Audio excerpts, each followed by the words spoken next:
အသက်ကွဲနေတဲ့တငယ်ချင်းတယောက်ယောက်ကိုသချင်းတစ်ပုတ်နားထောင်ခိုင်းရမယ်ဆိုရင်ဘယ်သချင်းလေးအကောင်းဆုံးဖြစ်မလဲ ဘယ်လိုနှိမ့်တက်ရမလဲ အတူတူပါပဲအိုင်ချင်းကြိုက်ဆုံးမို့လို့ဘယ်လိုငိမ့်သက်ရမလဲဘယ်လိုငိမ့်သက်ရဘယ်လိုငိမ့်သက်ရမလဲပေါ့ဗျာဘယ်လိုနှိမ့်တက်ရမလဲ ဘယ်လိုငိမ့်သက်ခုတော့ငါရရှိမယ်အခုတော့ဘာကြောင့်များဆုံးပြခဲ့တယ်မင်းမရှိတော့ကွယ်ငါကိုနေရမင်းသိနိုင်ပါမလားအချစ်များကိုကုန်မေးဖို့အတွက်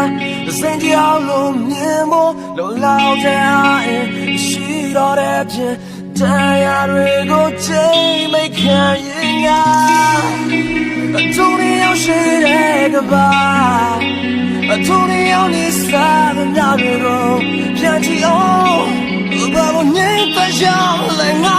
ပူအောင်ချင်များ